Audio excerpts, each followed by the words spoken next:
यानंतर जे panel discussion होणार आहे त्याच्यामध्ये रिअल इस्टेट नाही, पण रिअल इस्टेट सारख्याच अगदी विविध क्षेत्रातले दिग्गज लोक आपल्यासोबत मंचावरती येणार आहेत. आणि सगळ्यात सुरुवातीला मी इंट्रोडक्शन करून देते आहे या पॅनल डिस्कशनच्या मॉडरेटर्सचं. ते आहेत मिस्टर ऋषिकेश कोते, राम कन्स्ट्रक्शन ग्रुपचे. गेल्या 24 वर्षांपासून रिअल इस्टेटच्या क्षेत्रात ते कार्यरत आहेत आणि त्यांच्या कित्येक प्रोजेक्ट्सला नामांकित अवॉर्डसुद्धा मिळालेले आहेत. त्यासोबत गेली 10 वर्ष ते क्रीडाई मेट्रोसोबत काम करताय आणि यावर्षी क्रीडाई नाशिक मेट्रोचे ते जॉईंट सेक्रेटरी आहेत. जोरदार टाळ्यांनी स्वागत करूयात मिस्टर ऋषिकेश कोते यांचं. आणि या पॅनल डिस्कशनमध्ये सगळ्यात पहिले पॅनलिस्ट आहेत मिस्टर धनंजय बेळे, एक विजनरी व्यक्तिमत्व ज्यांच्या चेहऱ्यावर स्मित हीच त्यांची खरी ओळख. अत्यंत कमी वयात यांनी अनेक सामाजिक आणि औद्योगिक संस्थांचे अध्यक्षपद भूषविले. तरुणांना उद्योजक बनवण्यासाठी नेहमी प्रोत्साहन देणं हा त्यांचा विशेष गुण. आणि उद्योगाबरोबरच क्रिकेट, बुद्धिबळ, कॅरमचे ते चॅम्पियन आहेत आणि त्यासोबतच अभिनय आणि दिग्दर्शनात पण त्यांनी आपला ठसा उमटवला आहे. जोरदार टाळ्यांनी स्वागत करूयात मिस्टर धनंजय बेळे यांचं. यानंतर आपले पुढचे पॅनलिस्ट आहेत मिस्टर जगदीश होळकर. नाशिकची जी ओळख तीच यांची ओळख. Flamingo wines company private limited आणि रिव्हर गोदावरी वाईनयार्ड्स प्रायव्हेट लिमिटेडचे ते ओनर आहेत. त्यासोबत ऑल इंडिया वाईन प्रोड्युसर्स असोसिएशनचे प्रेसिडेंट, इंडियन ग्रेप प्रोसेसिंग बोर्डचे एक्स चेअरमन आणि MTDCच्या महाराष्ट्र वाईन टुरिझमचे चेअरमन देखील ते आहेत. जोरदार टाळ्यांनी स्वागत करूयात जगदीश होळकर यांचं.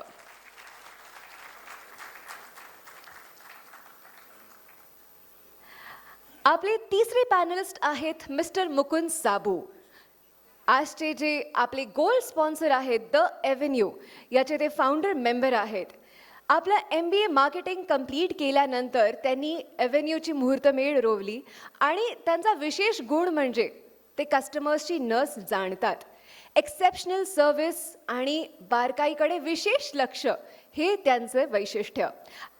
तर जोरदार टाळ्यांनी स्वागत करूयात मिस्टर मुकुंद साबू यांचं. आपले चौथे पॅनलिस्ट आहेत मिस्टर सचिन जोशी. यांची ओळख खरं तर सगळ्यांना ऑलरेडी आहे नाशिकमध्ये, पण तरी औपचारिकता म्हणून एस्पेलियर एक्सपेरिमेंटल स्कूल आणि एस्पेलियर हेरिटेज स्कूलचे ते फाउंडर, ज्यांनी आईचं नाव आपल्या नावात ॲड करून एक नवीन कौतुकास्पद ट्रेंड सुरू केला, ते सचिन उषा विलास जोशी. एज्युकेशन ऑन व्हीलचे ते संस्थापक आणि त्या अंतर्गत 9,000हून अधिक वंचित मुलांना त्यांनी मुख्य शिक्षणाच्या प्रवाहात आणले. नाशिक स्कूल ऑफ असोसिएशनचे ते चेअरमन आहेत आणि इनोव्हेटिव्ह एज्युकेशन किंवा स्मार्ट एज्युकेशन म्हटलं की ज्यांचं नाव सगळ्यात पहिले आठवतं ते म्हणजे श्री सचिन विलास जोशी. यानंतर आपले पुढचे पॅनलिस्ट आहेत अभिजित जुनागडेजी. विंजी टेक्नॉलॉजीजचे फाउंडर आणि CEO. नामांकित युनिव्हर्सिटीजमधून त्यांनी आपलं BTech आणि MBA पूर्ण केल्यानंतर विंजितची नीव ठेवली आणि आज त्यांचे ऑफिसेस फक्त देशातच नाही तर विदेशात, ते पण USA, Singapore, Germany, south Africa सारख्या ठिकाणी आहेत. बँगलोरमधले अनेक AI लॅबपैकी सगळ्यात प्रथम सुरू झालेली AI लॅब म्हणजेच विंजित टेक्नॉलॉजीजची. कामासोबतच एस्ट्रॉनॉमी, कुकिंग, रीडिंग हे त्यांचे छंद. अनेक बिझनेस अवॉर्ड्सने सन्मानित असे हे आपले चौथे पॅनलिस्ट. जोरदार टाळ्यांनी स्वागत करूयात मिस्टर अभिजित जुनागडेजींचं. आणि यानंतरची सूत्र मी मिस्टर कोते यांच्याकडे सुपूर्द करते. थँक्यू. थँक्यू. नमस्कार मित्रांनो, मी ऋषिकेश कोते, प्रोफेशनल रिअल्टर्स असोसिएशन ऑफ नाशिकच्या वतीने रिअल्टर्स डे निमित्त नाशिक नेक्स्ट या परिसंवादात मंचावर उपस्थित सर्व मान्यवर तसेच उपस्थित तुम्हा सर्वांचे मनपूर्वक स्वागत करतो. मित्रांनो, जगाच्या पाठीवर कुठलंही शहर असो, त्या शहराच्या विकासात कधी केवळ एका विशिष्ट घटकाचा किंवा क्षेत्राचा कधी वाटा नसतो, तर समप्रमाणात जेव्हा विविध क्षेत्रातील छोट्यापासून मोठ्या प्रत्येक किंवा सर्व घटकांची जेव्हा प्रगती होते तेव्हा आपण त्याला दीर्घकालीन शाश्वत विकास घडून येतो असे म्हणतात. आपल्या नाशिकच्या या शहराच्या शाश्वत विकासासाठी अखंड मेहनत घेणाऱ्या हातांचे प्रतिनिधी म्हणून आपण मंचावरील या मान्यवरांना इथे आमंत्रित केले आहे. नाशिकच्या विकासात यांची पुढील पावले कशी असतील, विविध क्षेत्रे जसे industry, wine industry, IT, real estate आणि शिक्षण क्षेत्र यांची भविष्यातली वाटचाल कशी असेल, त्यांच्यासमोरची आव्हाने काय असणार आहेत, याबद्दलचा उहापोह आपण पुढील 40-45 मिनिटं करणार आहोत. हा परिसंवाद पुढे नेताना मंचावरील तज्ज्ञ मान्यवरांना आपण 2 किंवा 3 प्रश्न विचारू आणि त्यांचे प्रत्येकाचे आपल्याला बहुमूल्य मार्गदर्शन मिळेल आणि त्यातनं वेळ मिळाला तर आपण प्रेक्षकांमधनं किंवा श्रोत्यांमधनं काही क्वेश्चन्स घेऊ. तर फारसा विलंब न करता आपण परिसंवादाला सुरुवात करतो. थँक्यू. सर्वप्रथम मी धनंजय बेळे साहेबांपासून सुरुवात करतो. सर, आपण स्वतः एक यशस्वी उद्योजक आहात आणि निमा संघटनेच्या माध्यमातून आपण इंडस्ट्रीला जवळून बघितलेले आहे. सर, नाशिक जिल्ह्यातील आजवरची औद्योगिक वसाहतींची जी वाटचाल आहे त्याबद्दल आपण काय सांगाल? नमस्कार. सर्व प्राण मेंबर्स आणि माझ्या मित्रांना नमस्कार.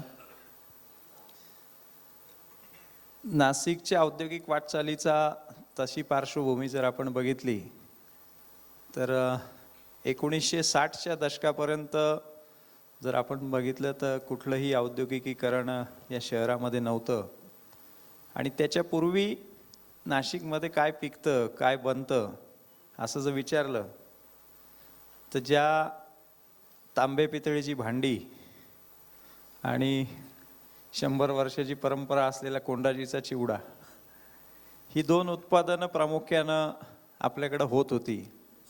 आणि अशा काळामध्ये ज्या दिग्गजांनी या शहरामध्ये औद्योगिकीकरण व्हावं, उद्योजक घडावेत, उद्योगनगरी व्हावी, जी खऱ्या अर्थाने पौराणिक, धार्मिक, ऐतिहासिक अशी पार्श्वभूमी असलेलं शहर औद्योगिक शहर व्हावं असं जे एक व्हिजन बघितलं 1960च्या दशकामध्ये, त्यामध्ये स्वर्गीय निमाचे संस्थापक पद्मश्री बाबूभाई राठी, दादासाहेब पोतनीस, मामासाहेब अनगळ, अण्णा शुक्ल, अप्पा कुलकर्णी अशा आणि त्यांच्या सहकाऱ्यांनी पहिली सहकारी औद्योगिक वसाहत म्हणून ज्याला बघितल्या जातं ती Nashik industrial cooperative estate NICE ही स्थापन केली.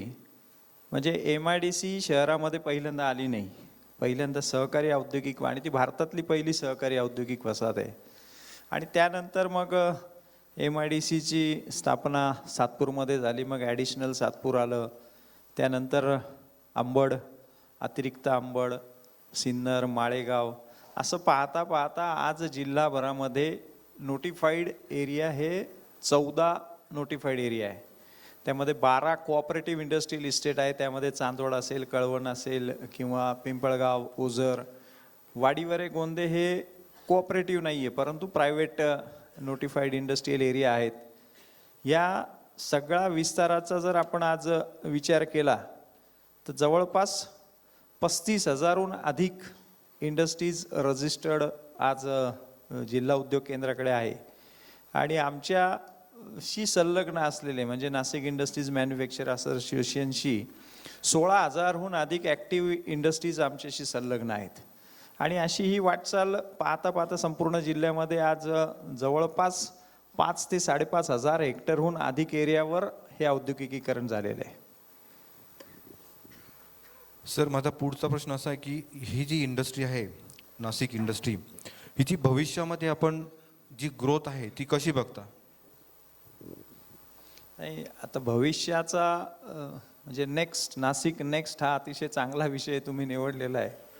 आणि उद्याचं नाशिक जर कसं असेल म्हणजे येणाऱ्या 5 ते 10 वर्षामधलं जर नाशिक आपण औद्योगिकीकरणाच्या दृष्टिकोनातून बघितलं की ज्या आज आपल्या शहराची वाढ झालेली जी काही आहे, जी बघतोय आपण, या संपूर्ण शहराची, जिल्ह्याची, मग आपल्याकडे ग्रामीण भागातून झालेलं मायग्रेशन असेल किंवा धुळे, जळगाव, नागपूर, नंदुरबार, नगर या भागातून झालेलं मायग्रेशन हे फक्त आणि फक्त औद्योगिकीकरणामुळे झालेलं हे नाकारून चालणार नाही. आणि शहरामध्ये तसं पाहिलं तर 2 ऊर्ध्ववाहिन्या आहेत. हे मी नेहमी सांगत असतो की नाशिक शहराचं अर्थकारण आणि जी खऱ्या ऊर्ध्ववाहिन्या ज्या आहेत ती एक आपली ज्याला दक्षिणेची काशी म्हणूनही आपण संबोधतो, ती गंगा गोदावरी, का ज्या रामकुंडावर मग ते वेगवेगळ्या क्रियाकर्म कांडकारसाठी असेल किंवा धार्मिक दृष्टिकोनातून असेल, पर्यटनिक दृष्टिकोनातून रोजचं येणारं 50 ते 60 हजार फ्लोटिंग पॉप्युलेशन. आणि दुसरी औद्योगिक वसाहत, का जिथं सुद्धा 75,000 ते 1,00,000 लोक रोजचं फ्लोटिंग पॉप्युलेशन आहे. दुर्दैवाने या दोन्ही टोकांकडे सरकारी यंत्रणेचं खूप अनास्था आहे.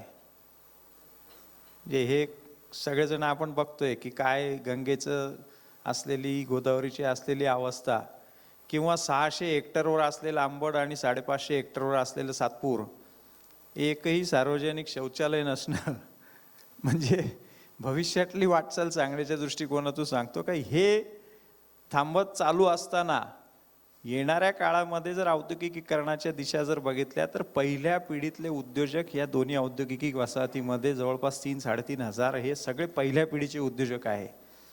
माझ्या शेजारी 2 बसलेलेच आहेत आणि हे आता एक्सपान्शनच्या स्टेजला आहेत.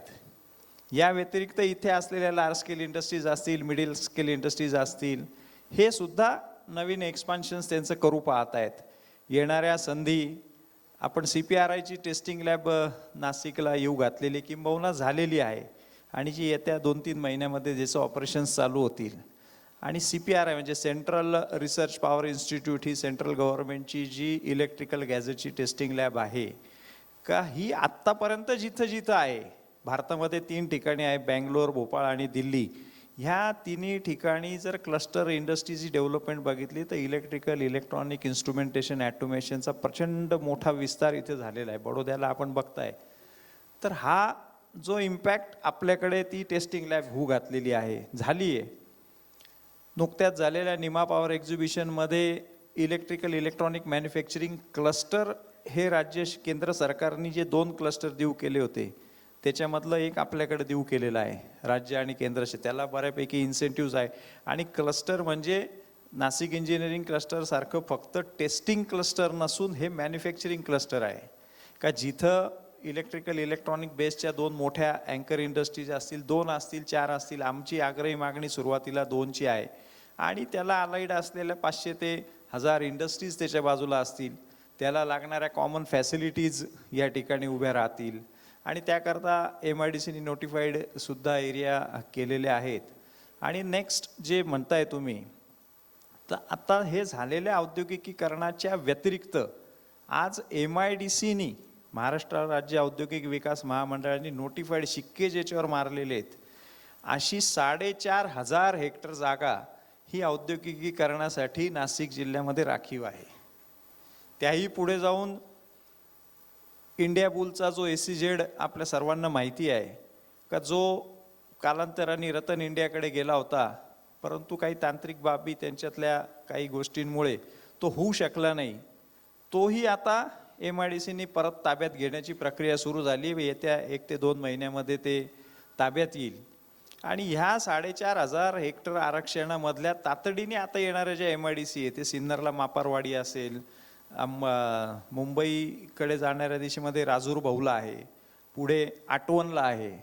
तर ह्या ठिकाणी जे येऊ घातलेल्या इंडस्ट्रियलायझेशन आहे, हे सगळ्या जिल्ह्याच्या बाजूने दिंडोरीचा अकराळे आहे, की अकराळेचा एक फेज संपून आता दुसऱ्या फेजकडे वाटचाल चालवली आहे. तर ह्या सगळ्या फेजमध्ये होत असलेलं औद्योगिकीकरण. आणि आता आम्ही जेव्हा ह्या वर्षाचं नवीन निमाचं वर्ष सुरू करताना जो अजेंडा घेऊन आलेलो आहोत, की next destination will be the Nashik, म्हणजे हे आमच्या अजेंड्यावर असतानाच शासनाला सुद्धा हे बिंबवून दिलेलं आहे की आता कुठंतरी मुंबई पुण्याचे लाड थांबवा. मध्यंतरीच्या काळामध्ये काही जास्ती विलिंगनेसमुळे विदर्भ आणि मराठवाड्यातही काही प्रमाणात औद्योगिकीकरण तत्कालीन तिथल्या लोकप्रतिनिधींच्या ताकदीमुळे झालं, पण आता नाशिकलाच व्हायला पाहिजे. आणि नाशिकची भौगोलिक रचना जर आपण बघितली तर संपूर्ण महाराष्ट्रामधलं एक सेंटर प्लेस म्हणून आपण ज्याच्याकडे बघू शकतो.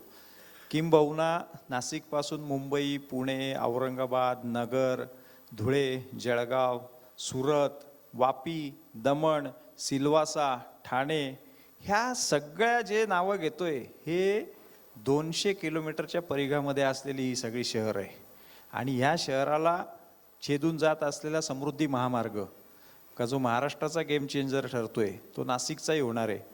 त्या समृद्धी महामार्गामुळे 2 अप आणि 2 डाऊन आपल्या शहराला आहे. आता तिसरा चालू होतोय वाडीवाऱ्यापासून, जो वाडीवाऱ्याहून डायरेक्ट कनेक्ट होणार आहे. म्हणजे इतकी प्रचंड कनेक्टिव्हिटी असलेलं शहर, रेल्वेच्या आत्ताच्या 6 डेस्टिनेशनला आपल्याकडून रेल्वे नाही, एअरपोर्टची कनेक्टिव्हिटी ऑलरेडी सुरू झालेली आहे. भविष्यात होऊ घातलेला ग्रीन कॉरिडॉर जो आहे, जो आपण सुरत चेन्नई रोड होऊ घातलेला आहे, त्या सुरत चेन्नई रोडसुद्धा या समृद्धीला क्रॉस करतो आहे. त्याचे सुद्धा 2 अप आणि 2 डाऊन या जिल्ह्यामध्ये आपल्या शहरापासून अतिशय माफक अंतरावर आहेत.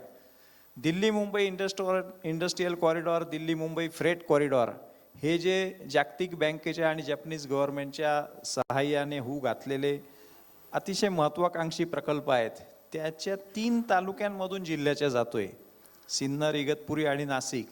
असा एकंदरीत जर आपला आत्ताचा ओरा आपण बघितला तर प्रचंड what is the next Nashik म्हटलं जर येणाऱ्या 5 ते 10 वर्षानंतरचं नाशिक हे भारतातलं फास्टेस्ट ग्रोईंग सिटीमध्ये जो 4था नंबर होता तो ऑलरेडी दुसरा आला आहे आपला. नुकत्याच झालेल्या प्रसिद्ध आकडेवारीनुसार 2रा नंबर आपला येऊ घातलेला आहे. स्मार्ट सिटी असेल, होऊ घातलेले अनेक प्रकल्प आहेत का ज्याची यादी वाचताना मला वाटतं बाकीचे पॅनलिस्टही बोलायचे आहेत. तर त्याच्यामुळे हे न थांबणारा वारू आहे.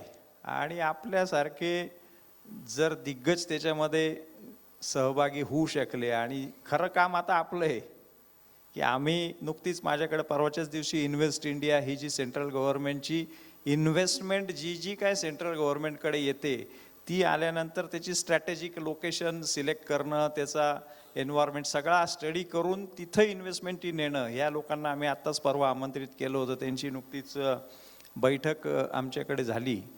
अशा टप्प्यावर काम करत असतानाच येणाऱ्या जी काय जागतिक परिषदेमध्ये आपले मुख्यमंत्री आणि उद्योगमंत्री जात असतात दावोसच्या, त्या परिषदेमध्ये सुद्धा नाशिकसाठी एक गिफ्ट द्यायचं त्यांनी आम्हाला कबूल केलेलं आहे. आणि ती नक्कीच प्रत्यक्षात सुद्धा उतरेल याची खात्री आहे. एक कायमस्वरूपी प्रदर्शन केंद्राची खूप वर्षापूर्वीची असलेली आपली मागणी, ती पण पूर्णत्वास आलेली आहे. 82 एकरच्या विस्तीर्ण अशा जागेवर 5 स्टार फॅसिलिटी असलेलं 365 कोटी रुपयाचं प्राथमिक अंदाजपत्रक जे निमानी सादर केलेलं आहे, त्याला तत्वतः मंजुरी शासनाने दिलेली आहे. 25 कोटी रुपये उद्योग विभागाने आणि 50 कोटी रुपये केंद्र सरकारच्या खादी ग्रामोद्योग विभागाने त्याला तत्वतः देण्याची मान्यता दिलेली आहे. ते होऊ घातलेलं आहे. राजूर बावला येथे मल्टीमोड लॉजिस्टिक पार्क जे 100 एकरमध्ये होतंय, त्यालाच लागून असलेलं नवीन IT पार्क हे सुद्धा जाहीर झालं आहे. ते नुकतंच परवाच्या आपण खासदारांच्या बातमीमध्ये वाचलं असेल. पहिल्या फेजमध्ये 50 एकर आणि दुसऱ्या फेजमध्ये अतिरिक्त 50 एकर. निफाडला होत असलेला ड्राय पोर्ट, ऑलरेडी एक्झिस्टन्समध्ये असलेली हॉलकॉनची ओझरला असलेली फॅसिलिटी, कंटेनर डेपो, अंबडला असलेला कंटेनर डेपो, या सगळ्या गोष्टींचा इन्फ्रास्ट्रक्चरच्या नवीन सिंहस्थाच्या निमित्तानं सर्व असोसिएशन्सनी आणि नाशिककरांनी, पालकमंत्र्यांनी पुढाकार घेतलेला आउटर रिंग रोड का जो बाहेरच्या बाहेर शहराच्या बाहेरून जातोय का ज्याच्यामुळे एक नवीन नाशिक त्या सगळ्या या रिंग रोडच्या बाहेर उभं राहील. आणि नक्कीच तिथं ज्या काय फॅसिलिटीज मिळणार आहे हे सगळं कमी की काय, 2च मिनटं घेतो.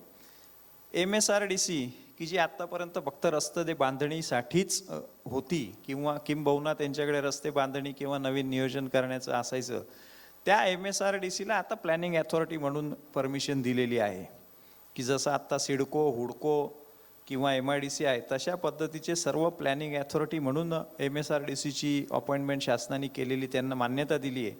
आणि जो तत्कालीन मुख्यमंत्री आत्ताचे उपमुख्यमंत्र्यांनी जे समृद्धी महामार्ग करताना सांगितलं होतं की खऱ्या अर्थानं महाराष्ट्राला समृद्धी करणारा समृद्धी महामार्ग, आणि ते प्रत्यक्षात उतरवण्याचं काम त्यांनी सुरू केलेलं आहे.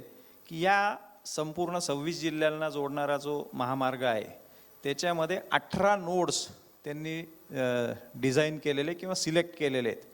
का त्या 18 नोड्सवर इंडस्ट्रियल टाउनशिप्स, त्याच्या जोडीला रेसिडेन्शियल टाउनशिप्स आणि सगळंच संपूर्ण शहर, असं मिनी शहर तिथं उभं राहील. आणि त्याच्यामध्ये सुद्धा नाशिकचे 2 नोड्स आहेत का ज्याच्यामध्ये एक घोटी येथे आहे आणि दुसरा वावी सिन्नर. त्यामध्ये सुद्धा अत्यंत फ्लेक्झिबिलिटी म्हणजे त्या अधिकाऱ्यांचे शतशः आपल्याकडचे माननीय कैलासजी जाधव जे आयुक्त होते तेच तिथं जॉईंट MD आहेत आणि त्यांनी खूप सकारात्मक दाखवलेली आहे. आमच्याशी रोज कनेक्टमध्ये आहेत की तुम्हाला अजून कुठं पाहिजे, तुम्ही अजून कुठं सांगताय. म्हणजे मी या फोरमचा फायदा घेऊन किंवा एक तुम्हाला अपील करू इच्छितो की जे म्हणून कोणी तुमच्याकडे इंडस्ट्रीसाठी कोणीही येत असेल तर you named it, they are ready to give a land. मग ती प्रायव्हेट पाहिजे असेल तर प्रायव्हेट, प्लॅनिंग करून पाहिजे असेल तर प्लॅनिंग करून अशी MSRDC द्यायला तयार आहे. म्हणजे इतकं प्रोॲक्टिव्हली काम चालू आहे. त्याच्यामुळं ज्या पद्धतीने सुरत चेन्नईचा तर आपण विचारही करत नाही आहे. आणि सर्वात हाईट का जी फक्त नाशिकच नव्हे तर महाराष्ट्राच्या अर्थकारणाला खऱ्या अर्थाने चालना देणार आहे असं वाढवण का जे डहाणूच्या जवळ पालघर जिल्ह्यामध्ये डहाणू का जे आपल्या नाशिकपासून 92 किलोमीटरवर आपण पोचतो. तिथं जवाहरलाल नेहरू पोर्ट JNPT ज्यांनी बघितलं असेल त्यांना त्याचा आवाका माहिती आहे. त्याच्या 3 टाइम्स लार्जर JNPTच्या 3 पट मोठं एवढं पोर्ट भारतातलं सर्वात मोठं तिथं होऊ घातलेलं आहे. आणि त्या रोडला जेव्हा आपण जाऊ तर ती होणारी विस्तार जो आहे ना हा आपल्या इमॅजिनेशनच्या बाहेर आहे. त्याच्यामुळे पुढची 5 वर्ष, पुढची 10 वर्ष ही फक्त आणि फक्त नाशिकचीच आहेत आणि नाशिकचीच असायला पाहिजे. त्याकरता आपणही नक्कीच मला वाटतं प्राण मेंबरनी बेळे साहेबांना लवकरच भेटायची आवश्यकता आहे. नक्की, मी तर 100% सांगतो.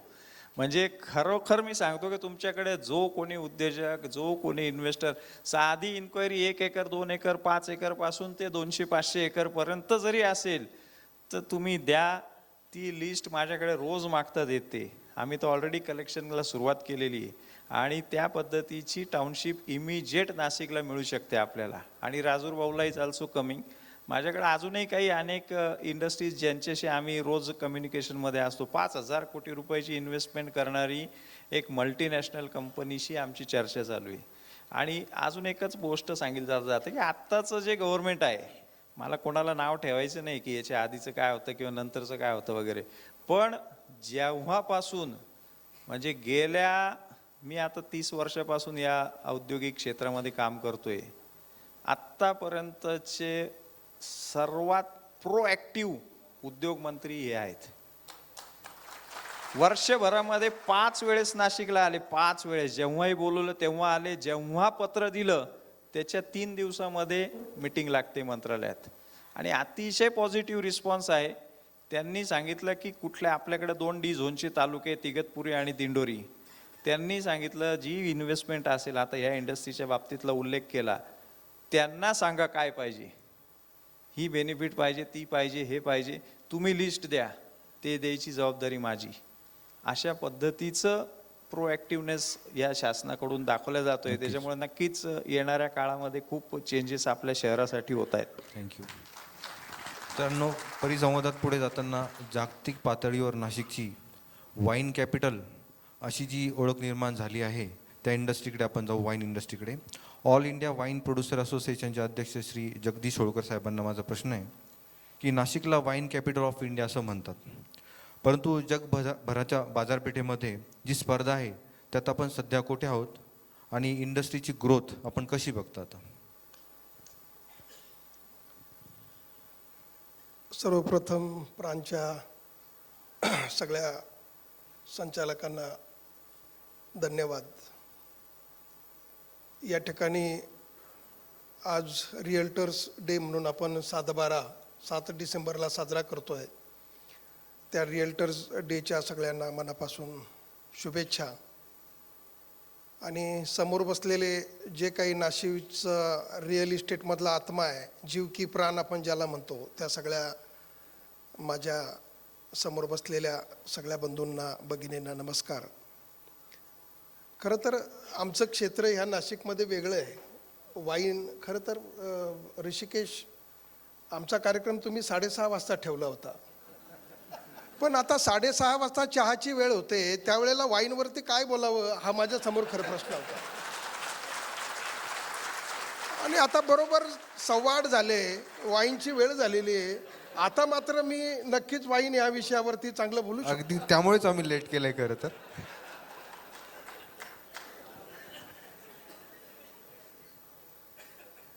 खरं तर या मागच्या 15-20 वर्षापासून नाशिकची वाईनची ओळख हळूहळू आता रुजत चाललेली आहे. कारण नाशिक म्हटलं की रामाचं नाशिक, पिलग्रीम, त्याच्यानंतर नाशिकची शेती. खरं तर त्याच्यानंतर मग नाशिकच्या शेतीमध्ये काय की नाशिकच्या शेतीमध्ये प्रामुख्याने जे आहे ते नाशिकच्या हॉर्टिकल्चरमध्ये द्राक्ष, मग नाशिकची द्राक्ष. खरं मला नेहमी प्रश्न पडतो, रामाचं नाशिक आणि द्राक्षाचं नाशिक. खरं त्यावेळेला प्रभू रामचंद्रांनी शबरीची बोरं खाल्ली होती की द्राक्ष खाल्ली होती? खरं हे द्राक्षाचं नाशिक. आणि म्हणून मग द्राक्ष कशासाठी पिकवले जातात? एक तर द्राक्षाच्या 5 प्रकारामध्ये द्राक्ष होतात. आपल्याकडं नाशिकमध्ये म्हणजे देशामध्ये जवळजवळ 4.5 लाख एकरावरती, म्हणजे जवळजवळ 2.25 लाख हेक्टर इतकं द्राक्षाचं क्षेत्र आहे.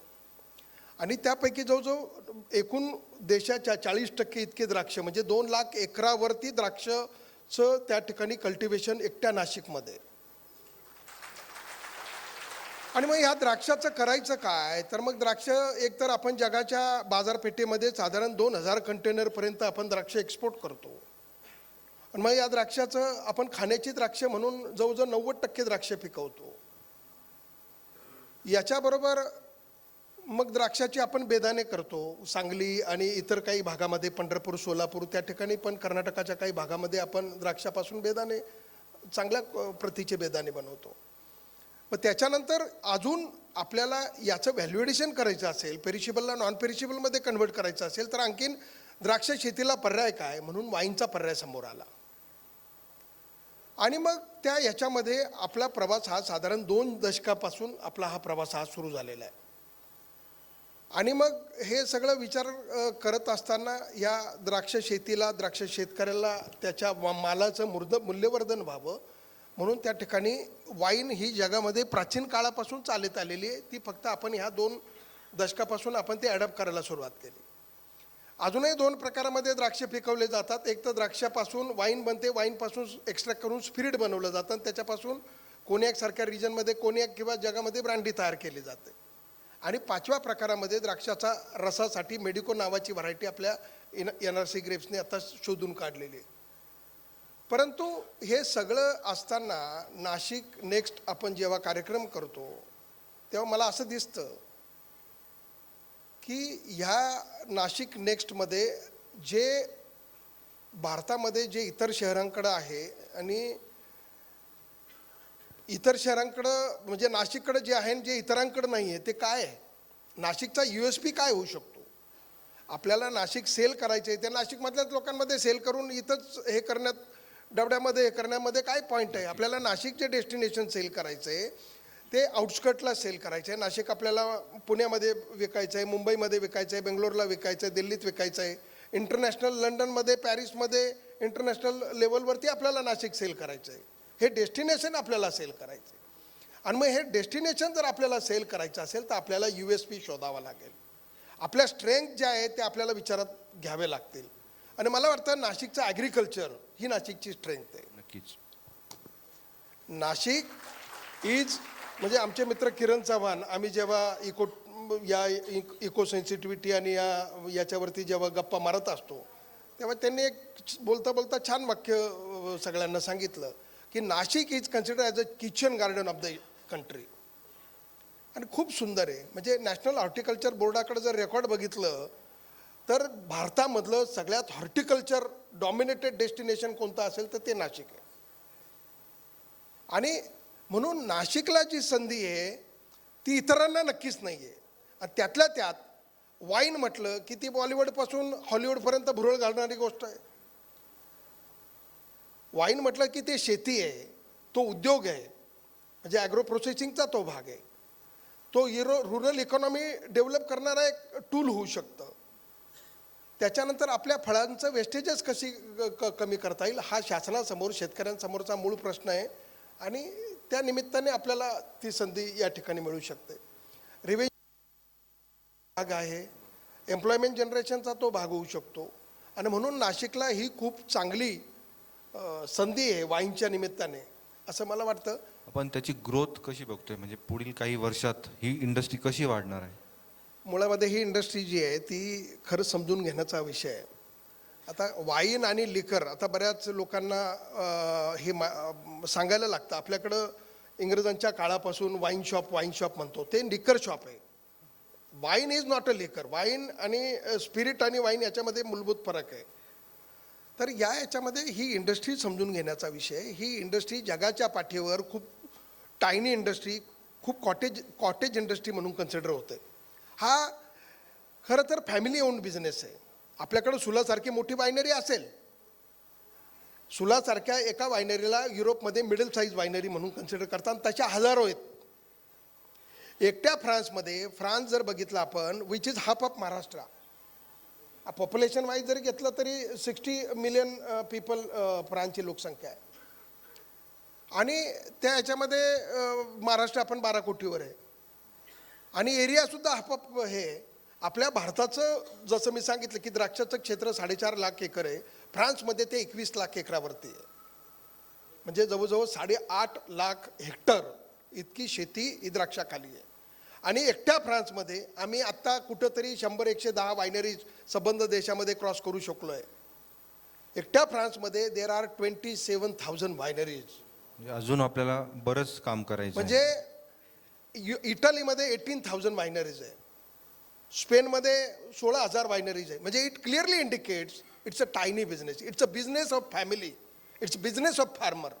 असोसिएशन म्हणून तुमचा प्लॅन काय आहे ग्रोथसाठीचा? तर तेच मी सांगतो की याच्यामध्ये सगळ्यात महत्त्वाचा दुवा जो आहे, त्याच्यामधला की पॉईंट जो आहे तो टुरिझम आहे. Wine always falls under agro tourism, eco tourism, wine tourism. आणि ती जी काही गोष्ट आहे ती नाशिकला वेगळ्या संधी निर्माण करून देणारी. मी असं म्हणत नाही की वाईन खूप मोठा बिझनेस होईल, वी आर व्हेरी स्मॉल. पण मला नेहमी वाटतं की the wine which will remain a centre point of attraction to boost each and every sector. मग ते एज्युकेशन असो साहेब तुमचं, मग ते रिअल इस्टेट असो, ते ॲग्रिकल्चर असो, टुरिझम असो, पिलग्रिमेज असो, इंजिनिअरिंग इंडस्ट्री असो, कुठल्याही क्षेत्राला जगाच्या पाठीवर आता रामाच्या नाशिकनंतर जर ओळख देणारी गोष्ट असेल तर ती वाईन आहे. आणि मग ती वाईन जी येते ते आपण सेंटर पॉईंट ऑफ अट्रॅक्शन म्हणून प्रोजेक्ट करू. मग ती 10% 15% तिने काम केलं, तिचा बिझनेस असला तरी हरकत नाही, परंतु ते इतर प्रॉडक्टला जे आहे ते बूस्ट करणारी, उंची देणारी गोष्ट ठरू शकते. आणि which will attract the investment towards Nashik, मला नेहमी वाटतं. म्हणून असं जर आपण सगळ्यांनी मिळून जर केलं, माझ्या मनामध्ये ग्रोथच्या संदर्भात मी येतोच की जेव्हा मी म्हणतो की आत्ता आपल्याकडे 40 ते 50 वायनरी आहे नाशिकमध्ये, परंतु ही संख्या जेव्हा मी टायनी इंडस्ट्री म्हणतो, मला पुढच्या 5-10 वर्षामध्ये ही संख्या 200 ते 250 वायनरीज सराउंडेड बाय नाशिक असं दिसतंय साधारण. कारण it's a very tiny industry. अजून तो हे व्हायचा आहे. प्रत्येक शेतकऱ्याच्या शेतावरती युरोपमध्ये वायनरी आहे. तसं आपल्याकडं पण ॲग्रो टुरिझम हे जे आहे ते हळूहळू लोकांच्या पचनी पडेल, प्रॉडक्ट पचनी पडेल, ॲप्रिशिएशन सुरू होईल. आणि मग हे सगळं झालं की ते, कारण काय की जगामध्ये वाईनच्या भोवती वाईनने लोकल स्टोरीज प्रमोट केल्या आहे. आपल्याकडं सगळ्यांना माहिती असेल, दिंडोरीला एक लुई विटॉ जे लाईफस्टाईल ब्रँड आहे, जगामधला फेमस लाईफस्टाईल ब्रँड आहे, त्या लुई विटॉची एक वायनरी आहे नाशिकमध्ये दिंडोरीला. आणि ती लुई विटॉची जी वायनरी आहे की लुई विटॉ काय लाईफस्टाईल ब्रँड आहे, त्यांनी मोए हेनेजी बरोबर टाईप केलं, LVMH ग्रुप स्थापन केला. आणि त्यांनी त्यांचं जे काही लाईफस्टाईल प्रोडक्ट आहे ते स्पार्कलिंग वाईन शॅम्पेनच्या बॉटल भोवती मांडलं आणि ते जगाला मार्केट केलं. कुठलंही फूड असो, त्यांचं फूड क्युझिन असो, त्यांचं ड्रेस कोड असो, त्यांचं म्युझिक असो, त्यांच्या खानपानाच्या पद्धती असो, या वाईनच्या कल्चरसोबत जोडल्या गेलेल्या आहे. आणि म्हणून नाशिकसाठी मला वाटतं हे USP ठरू शकतं आणि नाशिकसाठी ही फार मोठी संधी आहे.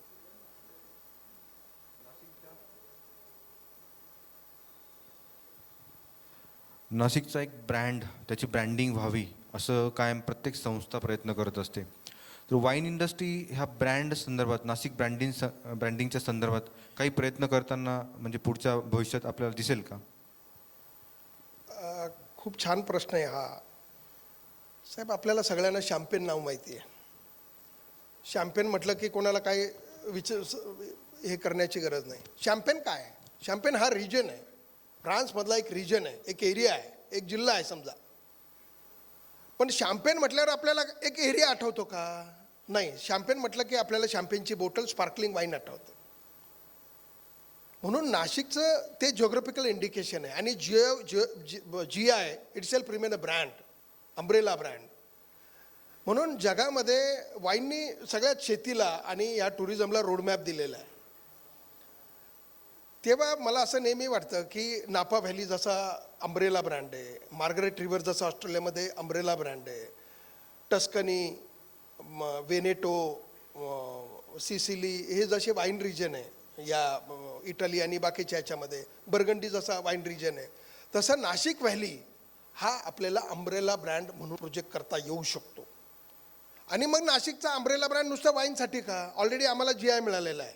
आणि नाशिकचं वाईन जे आहे ती ODOPमध्ये, one district one product, government of इंडियाने पण त्याला आता प्रोजेक्ट केलेलं आहे आणि ODOPमध्ये त्याचा समावेश झालेला आहे. मग आपल्याला नाशिक व्हॅली ह्या नावाचं जर आपण ब्रँडिंग केलं, नाशिक म्हणजे नाशिक शहर का, कॉर्पोरेशन का नाशिक म्हणजे NMRD आहे का, नाशिक म्हणजे नाशिक व्हॅली? मग आम्ही म्हणतो की Nashik valley could be the brand, जसं नापा व्हॅली आहे. हे नाशिकची व्हॅली जी आहे ती खरी सुंदर आहे. आपलं टोपोग्राफी जी आहे नाशिकची ती खूप छान आहे, कारण इथं वॉटर रिझर्व्हायर आहे, कॅचमेंट एरिया आहे, गोदावरी नदी आहे, जसं बेळे साहेबांनी सांगितलं. नाशिकचं वेदर कंडिशन खूप छान आहे. ते सेल करता आलं पाहिजे. ते सेल होण्यासारखं आहे 100%. आणि मग जर ब्युटिफुल विनयार्ड आणि ऑर्चिड जर तयार झाले याच्यामध्ये तर नाशिक सहज हे होईल. म्हणून नाशिक व्हॅली या ब्रँडने नाशिकची केवळ वाईन नाही, केवळ द्राक्ष नाही, तर नाशिकचं सगळं काही फार्म प्रोड्यूस, मग नाशिकचा कांदा असेल, टोमॅटो असेल, नाशिकचं सगळं हॉर्टिकल्चर असेल, सगळं फार्म प्रोड्यूस असेल, इवन त्याच्याही एक स्टेप पुढे जाऊन नाशिकचं रिअल इस्टेट असेल, नाशिकचं पिलग्रिमेज असेल, नाशिकचं एज्युकेशन असेल. आपण मग जितूबाईंनी सांगितलं एक कॉन्सोर्टियम करून आपण करायला पाहिजे. मला वाटतं एक कॉन्सोर्टियम आपण फॉर्म करायला पाहिजे सगळ्याच सेक्टरचं. आणि तसं जर केलं आणि नाशिक व्हॅलीला जर आपण अम्ब्रेला ब्रँड म्हणून जगामध्ये मार्केट करू शकलो तर मला वाटतं याच्यापेक्षा चांगलं असं वेगळं असं काही नक्कीच चांगलं असू शकतं. नाशिक व्हॅली ब्रँड लवकरच उदयास येईल असं मला वाटतं आणि तशी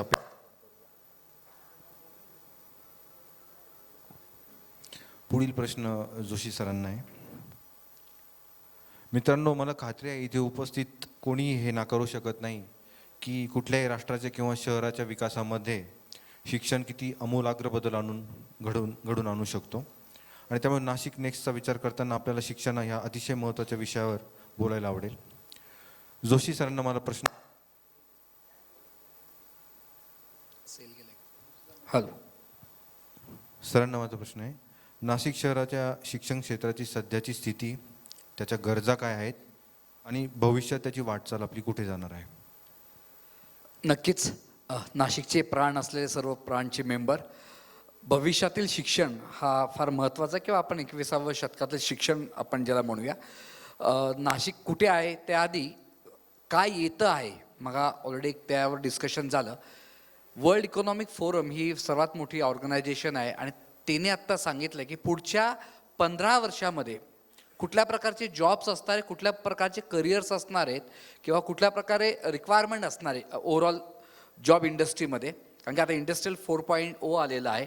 ओके, तर त्यांनी सांगितलं 100पैकी 60%, 60% जॉब असे असणार आहेत, 60% करिअर असे असणार आहेत जे आज एक्झिस्ट नाही आहेत, आज अस्तित्वातच नाही ते.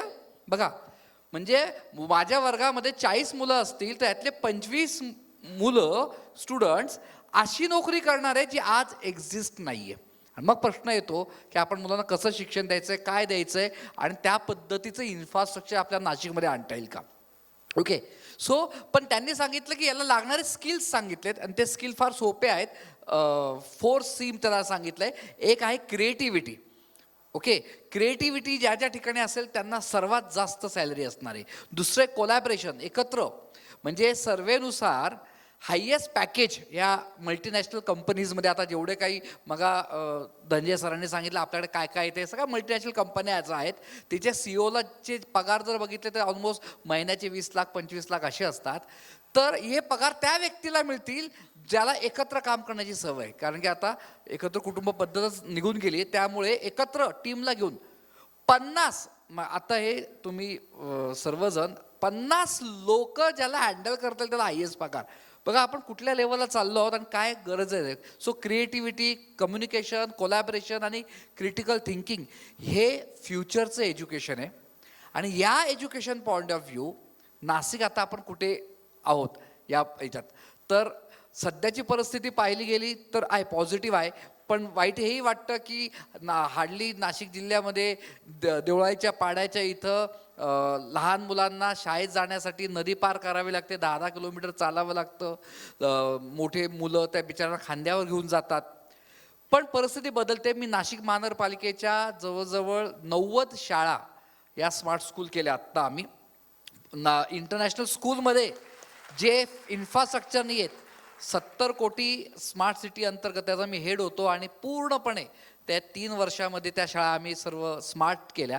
तर नाशिक बदलतं आहे, एज्युकेशनमध्ये फार लेवलला बदलतं आहे, चांगली सिच्युएशन आहे. त्यामुळे भविष्यातील शिक्षण देणाऱ्या संस्था नाशिकमध्ये कशा आणल्या पाहिजे यावर आपण बोलूया. पण भविष्यातलं शिक्षण हे असं असणार आहे. त्यामुळे कोणी आता पायथागोरस, मग त्या दीदीने प्रश्न विचारला की 7-12 काय, तुझ्या समोर मी तिथं ChatGPTवर टाकलं please explain me 7-12 as per Indian law, आणि जवळजवळ 2 पानं तर त्यांनी रिपोर्ट दिला.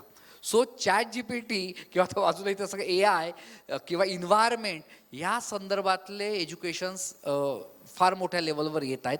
आणि ते कसं आणायचं मी सांगेलच, पण बेसिकली भविष्यातलं शिक्षण असं आहे.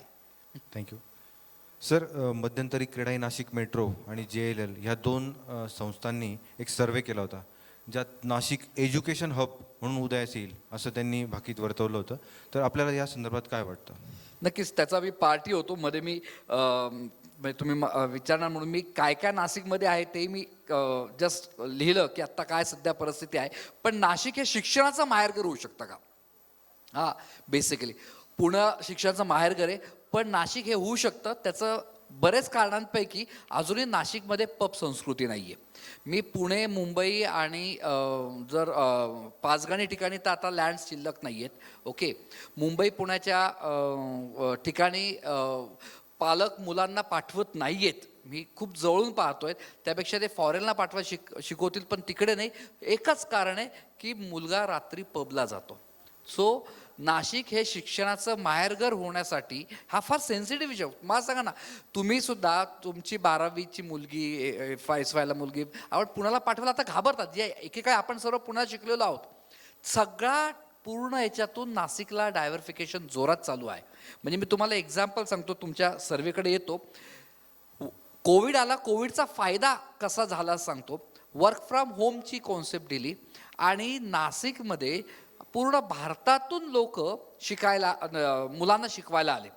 त्यांचा नाशिकची काही संबंध नाही. माझ्याकडे आता मी नाशिक स्कूल असोसिएशनचा चेअरमन आहे, पण मी माझ्या स्कूलच्या बाबतीत सांगतो. माझ्याकडे जवळ 13 ते 14 ॲडमिशन अशाच आहेत ज्या बेंगलोर किंवा या सगळ्या IT तुमच्या फील्डमधल्या, ओके, की त्यांना सांगितलं पुढचे 10 वर्ष शिकायचे नाही आहेत. त्यांची सॅलरी मी बघितली, आम्ही जेव्हा फॉर्म भरतो तर महिन्याची 15 लाख 16 लाख. कोणी गुगलमध्ये आहे, कोणी पेप्सीमध्ये आहे. या ठिकाणी ज्यांना वर्क फ्रॉम होम सांगितलेलं आहे त्यांनी त्र्यंबकेश्वर जवळ शेती घेतली, शेती करतायत. आणि सो सांगायचा मुद्दा आहे की पूर्ण भारतातून नाशिकमध्ये लोक शिक्षणाला येत आहेत. त्यामुळे हा जो रिपोर्ट आहे जो क्रीडाईने काढला, तर त्याच्यामध्ये त्या पाठ होतो. त्याच्यामध्ये काय काय आपल्याकडे आहेत ते तुम्हाला कळलं पाहिजे. सध्या आपल्याकडे जवळजवळ कॉमर्स, सायन्स आणि पुणे युनिव्हर्सिटीच्या 85 कॉलेजेस आहेत. मॅनेजमेंटचे 34 आहेत. BEd कॉलेज 28 आहे. इंजिनिअरिंग आर्किटेक्ट कॉलेज 15 आहेत. B.Pharm 13 आहेत. लॉ कॉलेज 4 आहेत. रिसर्च सेंटर 21 आहेत. ॲग्रिकल्चर कॉलेज 1 आहे. नाशिक जिल्ह्यात 17 ITI आहेत आणि 2 गव्हर्नमेंटच्या युनिव्हर्सिटी आहेत. पण हे फार कमी आहे. याला प्रचंड स्कोप आहे. आत्ता लास्ट 3 वर्षामध्ये नाशिकमध्ये ऑलमोस्ट ज्या काही भारतभर काही ब्रँडेड ज्या चेन ऑफ स्कूल आहे त्या नाशिकमध्ये सर्व सुरू झालेल्या आहेत. पण याची गरज अजून जास्त आहे. काय होणार आहे, काय विंजित सारख्या गोष्टी अजून पुढे यायला पाहिजे युनिव्हर्सिटी लेवलला, मी ते सांगतो. आता एक ॲक्ट पास झाला नुकताच, ओके, आणि हा तुमच्यासाठी फार महत्त्वाचा, की रिअल इस्टेटमध्ये हा काय उपयोगाचा येऊ शकतो. युनिव्हर्सिटी, प्रायव्हेट युनिव्हर्सिटीला अलाउड केलं. आत्ता युनिव्हर्सिटीसाठी 25 एकरची जागा लागते, ओके, पण आता व्हर्टिकल युनिव्हर्सिटी ॲक्ट पास झालेला आहे. 5 एकरमध्ये तुम्हाला युनिव्हर्सिटी, प्रायव्हेट युनिव्हर्सिटी टाकता येते. हा फार मोठा बूम असणार आहे.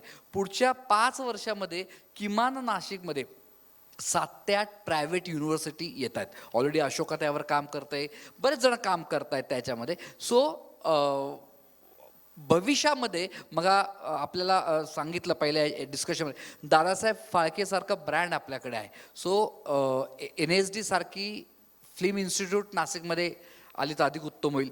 वायनरीचे आत्ता डिस्कशन, वायनरीचे कॉलेजेस जर आपल्याला इकडे आणता आले तर हे होईल. फिनिशिंग स्कूल, त्यामुळे आता एज्युकेशन जे लागणार आहे ते हायब्रिड एज्युकेशन लागणार आहे.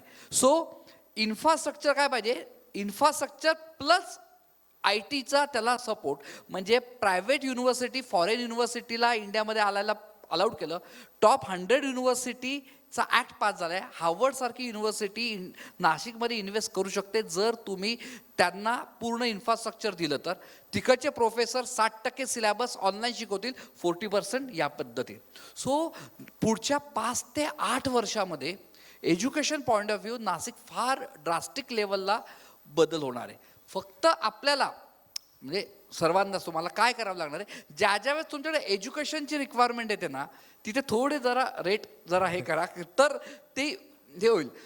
काय एज्युकेशन नाही तर सगळ्या ह्या फार बाहेर गेले. तुम्ही बघा, मला सांगा, तुम्ही तुमच्या मुलाला 1-1.5 तासाच्या जर्नीने पाठवाल का त्या स्कूल ट्रान्सपोर्टनी? सो आणि मी कितीतरी बिल्डरला सांगत असतो की तुम्ही 5 एकरचं बिल्डिंगचं हे करता, तुमचे 200 घरच आहेत, तुम्ही 1 एकरची लँडवर स्कूल टाका त्या तिथं, किंवा कोणातरी चालवायला द्या. समजा तुम्ही 100 रुपये रेट लावणार असेल ते त्या फ्लॅटचा, स्कूलमुळे तुम्ही तो 150 रुपये लावू शकतात. त्या स्कूलला थोडं डिस्काउंट द्या आणि या पद्धतीने हे करा, कारण की कोणालाही लांब पाठवायचं नाही पिल्लूला त्याच्या 1-1 तास 1.5 तास प्रवासाला. त्यामुळे मी तुम्हाला माझी स्टोरी सांगतो एका मिनिटात, आणि मला तिथं एका रिअल इस्टेटने किती हेल्प केली, काय होऊ शकतं. जेव्हा माझी ऑलरेडी इस्पायल एक्सपेरिमेंटल स्कूल एका मी मॅरेज हॉलमध्ये चालू केली. महाराष्ट्राला आम्ही दाखवलं की मॅरेज हॉलमध्ये शाळा होऊ शकते सगळ्या ॲक्टमध्ये. त्यानंतर नाशिक आणि महाराष्ट्रामध्ये जवळजवळ 18 ते 20 शाळा एका उत्कूरसारख्या माझ्यासारख्याने सुरू केल्या. नाहीतर तुम्ही स्कूल कोणाच्या आहेत, पॉलिटिशियन आणि बिल्डर्स, याच्या व्यतिरिक्त एखादा मध्यमवर्गीय टीचरने स्कूल टाकली हे असं कधी ऐकलं नाही आहे. 90% स्कूल्स या ज्यांच्याकडे 15-20 कोटी आहेत तेच टाकू शकतात. पण रिअल इस्टेटच्या लॉचा फायदा घेऊन त्याचं सगळं समजून मी टाकल्यानंतर, जेव्हा मला अजून चांगली प्रयोग करण्याची इस्पायल हेरिटेज स्कूल करायची होती, मला एका रिअल इस्टेटने सांगितलं, तुमच्याच तो प्राणचा मेंबर आहे की नाही मला माहीत नाही, तो कळाला की जेव्हा एखादी ग्रीन लँड असते, ॲग्रिकल्चर लँड असते, तर तिथं तुम्हाला स्कूल चालू करता येतं, तुम्हाला येणे करायची गरज पडत नाही. ओके, हा ॲक्ट आहे हे माहितीच नव्हतं. आणि मग मी कशाला जाईल, मग मी मस्त शेतकऱ्यांना शोधायला लागलो आणि शेतकऱ्यांना विनंती केली की बाबा तुझी लँड मला 99 वर्ष लीजवर दे, मी बांधतो. आणि आज इस्पायल हेरिटेज स्कूलला महाराष्ट्र, भारतातून नाही तर जगातून लोक शाळा पाहायला येतात, काय वेगळ्या लेवलला प्रयोग केले. नक्कीच. सो हा फार महत्त्वाचा आहे मुद्दा की रिअल इस्टेटचा तुमचा रोल. तर जसं धनंजय सरांनी सांगितलं, एक सेशन असं गेलं की एज्युकेशन इन्स्टिट्यूट करण्यासाठी काय इन्फ्रास्ट्रक्चर लॉ लागतात लँडच्या बाबतीत, ते सगळे मी तुम्हाला समजून सांगेल की बाबा पुढे किती रोड किती लागतो, ग्रामीण भागात CBSE स्कूल करायची असेल 2 एकर, सिटीत करायची असेल तर 1 एकर, व्हर्टिकल युनिव्हर्सिटीला किती, खाजगीला किती, सारखं हे जर तुम्हाला कळालं तर तुम्ही अधिक उत्तम पद्धतीने लोकांना म्हणजे काय म्हणतात ना, इन्व्हेस्टरला कन्व्हिन्स करू शकतात. सो हा फार महत्त्वाचा मुद्दा आहे. सर, एक प्रयोगशील शिक्षण तज्ज्ञ व सामाजिक उद्योजक म्हणजे सोशल एंटरप्रेन्योर आपण असं म्हणतो, अशी आपली ओळख आहे. आणि शून्यातून जग निर्माण करण्याची आपल्याला म्हणजे शून्यातून आपण जग निर्माण केलं आहे. तर इथे बसलेल्या युवा उद्योजकांना आपण काही मेसेज देऊ शकता का? नाही एवढं हे नाही याच्यात, पण नक्कीच मग पहिल्या सेशनमध्ये सुद्धा जितूबाईंनी सांगितलं इंटिग्रिटी ती फार महत्त्वाची आहे. प्रामाणिकपणा, हॉनेस्टी हे आपल्या जेव्हा कामात येतं. जेव्हा मी शाळा सुरू केली त्यावेळेस लिटरली माझ्याकडे फंड नव्हता. आम्ही एका मॅरेज हॉलमध्ये शोधलं. पालकांना आम्ही सांगितलं की तुम्ही 10वीपर्यंत फीज भरा, आणि पालकांनी कोणी 1 लाख 2 लाख 10 लाख ज्याला जे शक्य होतं ते दिलं, आणि जवळजवळ 98 लाख रुपये उभे केले. फक्त ऑनेस्टी, ट्रान्सपरन्सी ठेवली. सो ट्रान्सपरन्सी हा फार महत्त्वाचा पार्ट आहे तुमच्या कुठल्याही बिझनेसमध्ये असेल तो. आणि बिलीव्ह युअर सेल्फ, स्वतःवर विश्वास ठेवणं अत्यंत आवश्यक आहे. नाहीतर आपण स्वतः फार कमी लेखत असतो. म्हणजे माझं एक फार सुंदर एक कवितातलं एक वाक्य असं आहे की समजा तुम्ही हातामध्ये 10 हिरे ठेवले आणि आरशासमोर उभे राहिले. हातात ठेवून 10 हिरे, पहा जरा आरशाकडे. हातात ठेवून 10 हिरे, पहा जरा आरशाकडे. 11वा दिसेल कोहिनूर, लक्ष जाता स्वतःकडे. त्यामुळे आपण कोहिनूर आहोत हा बिलीव स्वतःवर हा फार आवश्यक आहे की, आणि त्यासाठी त्या थॉट प्रोसेस असलं पाहिजे. आणि माझ्या लेफ्ट हँड साईडला AI एक्सपर्ट बसलेत. AI is your next business partner. तुमची रिअल इस्टेटची कंपनी असेल तर 50% पार्टनर हा तुमचा AI आहे. आर्टिफिशियल इंटेलिजन्सचे जवळजवळ मी कोविडमध्ये सर मी 40 म्हणजे 40 ॲप्लिकेशन शिकलो. एक कोर्स केला, 1.5 लाख रुपये पे केले मी, आणि ते सगळं समजलं. आता खूप कॉस्ट कमी झालेले आहेत. पण तुम्हाला सांगतो की AIचा बेनिफिट बिझनेस वाढवण्यासाठी ट्रिमंडस करता येईल, जो अजून त्याला हात मिळवणी करणार नाही. त्यामुळे AI हा तुमचा नेक्स्ट बिझनेस पार्टनर आहे. स्वतःवर विश्वास ठेवा आणि प्रामाणिकपणे काम करा. मला असं वाटतं दिस इज द बेस्ट. हे मी फक्त जाता सांगतो की काय आवश्यक असतं एखाद्या, म्हणजे मला विचारलं की तुम्ही स्कूल तुम्हाला काय हवं आहे, तर आम्हाला बेसिकली जेव्हा लँड आम्ही बघत असतो ना, त्यावेळेस तिथं रोडचा ॲक्सेस जो आहे 16 मीटरचा रोड तो आहे की नाही. सध्या आता मी पाथर्डी आणि गोविंदनगर एरियामध्ये मी 2 एकरची लँड गेले 2 वर्षापासून शोधतोय. ओके, एकदम हार्ट ऑफ याच्या जवळ. पण ते जे लॉज आहेत त्याच्यात ते अजूनही मला हवे तसे मला सापडत नाही आहेत. सांगायचा मुद्दा हा आहे की जेव्हा आपण एज्युकेशन इन्स्टिट्यूट्सला शी डील करत असतो तर त्यावेळेस त्यांच्या लहान मुलांच्या सेफ्टी पॉईंट बरेच लॉज असतात. ते जर समजून घेतले तर तुम्हाला कुठल्याही एज्युकेशन इन्स्टिट्यूटला सेल करणं इझी जाईल. पुढच्या 5 वर्षात तुम्हाला नाशिकमध्ये किमान 10 ते 15 शाळा येत आहेत इंटरनॅशनल. ओके, त्यातले बरेच जण माझे चांगले ओळखीचे आहेत. बरेचसे जे काही नारायणांची गोष्ट करतात त्या सर्व मी करून दिल्या त्या डील्स. त्याच्यानंतर युनिव्हर्सिटीज येत आहेत. त्यामुळे तुम्ही एज्युकेशन झोन म्हणतात, पण एज्युकेशन झोनला जायला खूप लांब एवढं पाठवत नाही. जवळपास तुम्हाला कुठेही चांगल्या हे असेल तर तुम्ही डेफिनेटली मी त्याला हेल्प करेल. तुम्हाला मी समजून सांगेल की काय एज्युकेशन इन्स्टिट्यूटला काय लागतं. आणि वाईन इंडस्ट्री असो, बिल्डर इंडस्ट्री असो, सगळे नाशिकला पुढे आणतात. पण जेव्हा एक शाळा येते, खाजगी शाळा येते जी त्याचा पैसा टाकते, जेव्हा एक खाजगी शाळा येते तर किमान मिनिमम 100 ते 150 लोकांना रोजगार मिळतो. हायेस्ट एम्प्लॉयमेंट जी आहे ती स्कूल, प्रायव्हेट स्कूलमधून होत असते. ओके, सो प्रायव्हेट स्कूल जर आज बंद पडल्या किंवा त्याला आपण वेगळ्या अँगलने जर बघायला लागलो तर बऱ्याच अडचणी येतील. त्यामुळे जेवढं तुम्हाला प्रायव्हेट स्कूलला हेल्प करता येईल तेवढं करा असं मी सांगेन. Thank you sir. मित्रांनो, मॅन्युफॅक्चरिंग इंडस्ट्री, वाईन इंडस्ट्री व शिक्षण क्षेत्र यांचा विकास खरं तर रिअल इस्टेटला पूरक आहे. परंतु रिअल इस्टेट क्षेत्राचाही यात वाटा, शहराच्या विकासात वाटा मोठा आहे. आपण रिअल इस्टेट क्षेत्रातील प्रश्न आपले युवा बिल्डर मुकुंद साबू यांना विचारणार आहोत. साहेब, तुम्ही पूर्वी खरं तर शेअर मार्केटच्या संबंधित क्षेत्रात होते, परंतु आता share market to real estate हे स्थित्यंतर कसं झालं? सर्वप्रथम मी प्राणच्या सगळ्या अध्यक्ष व सगळ्या टीमला फार फार थँक्यू बोलू इच्छितो की मला ही अपॉर्च्युनिटी या डायसवर बसायची दिली आहे. सरांचा जो ऋषिकेश सरांचा प्रश्न आहे हा फार इंटरेस्टिंग आहे आणि भरपूर लोक मला जेव्हा पण भेटतात तेव्हा विचारतात. इकडे माझे खूप मित्र पण बसले आहेत की ज्यांनी मला ॲज अ स्टॉक ब्रोकर म्हणून बघितलेलं आहे. स्टॉक ब्रोकिंग करता करता जेव्हा मी माझ्या कस्टमरांच्या टचमध्ये राहायचो तर माझं एक गुरु किंवा गॉडफादर म्हणा की जे रिअल इस्टेटमध्ये काम करायचे, त्यांनी मला सांगितलं की अरे मुकुंद, एक चांगला प्लॉट अंबडमध्ये मी लेआउट करतोय, तू घेऊन टाक. अंबडमध्ये मी तो लेआउटमध्ये त्यांच्या प्लॉट घेतला. नाशकातले चांगले मगर फॅमिलीतले आहेत ते, BL मगर आणि यांना तुम्ही ओळखत असाल. तर त्यांनी मला तो प्लॉट तिकडे घ्यायला लावला आणि तो प्लॉट जेव्हा मी घेतला त्याच्या 2च महिन्यांनी त्यांचा मला फोन आला. त्यावेळेस मी त्यांना 7.5 लाख रुपये त्या प्लॉटसाठी निम्मे पैसे दिले होते प्लॉट घेण्यासाठी. 2009-10ची गोष्ट आहे ही. आणि ते 2च महिन्यात त्यांचा फोन आला की तुला प्लॉट विकायचा आहे का, तू मला 7.5 दिले होते, मी तुला 15 परत देतोय. तर हे जेव्हा बघितलं मी की मी जेव्हा स्टॉक ब्रोकिंग करतोय, इकडे पेनी कमवतो आहे, आणि सरांनी तर मला जेवढे मी एका वर्षात पैसे कमवतोय तेवढे पैसे 2च महिन्यात दिले. हे जेव्हा बघितल्यानंतर रिअल इस्टेटकडे माझा कल वाढला. सर्व इकडे माझे रिअल इस्टेट बांधव बसलेले आहेत की आपण जेव्हा आपण जे पण काम करतो आहे त्याचं रिवॉर्ड जेव्हा आपल्याला मिळतं आहे, त्या टॉपिककडे किंवा त्या सब्जेक्टकडे आपला इंटरेस्ट बट ऑब्व्हियसली वाढतो. ही आपली ह्युमन टेंडन्सी आहे. मग अकॉर्डिंगली त्या डायरेक्शनला आम्ही सुरू केलं हे रिअल इस्टेटमध्ये. आता जे नाशिकचं रिअल इस्टेट क्षेत्र आहे त्याचं भविष्य आणि त्यातून होणारा नाशिकचा विकास, तुम्ही रिअल इस्टेट डेव्हलपर म्हणून याच्याकडे कसं बघता? भरपूरसे इकडे आपल्याकडे डायसवर तज्ज्ञ बसले आहेत. आधीचं पण डायस सगळं रिअल इस्टेटवर डिस्कशन होतं. बरेचसे पॉईंट इकडे खूप सारे म्हणजे कनेक्टिव्हिटीपासून सगळं आपल्याकडे डिस्कस झालेलं आहे. मी त्याच्यावर जाणार नाही आत्ता. मी ॲज अ कॉमन मॅन, मी एक फार म्हणजे माझं घरच्यांचं कापडाचं दुकान होतं. मी पहिला जनरेशन आहे या इंडस्ट्रीमध्ये माझं. तर मी हे सांगू इच्छितो की आपण जेव्हा ग्राउंड लेवलला काम करतो तर ग्राउंड लेवलच्या ज्या ॲक्टिव्हिटी आहेत त्या आपण एकदम बारकाईने मॉनिटर केल्या पाहिजे.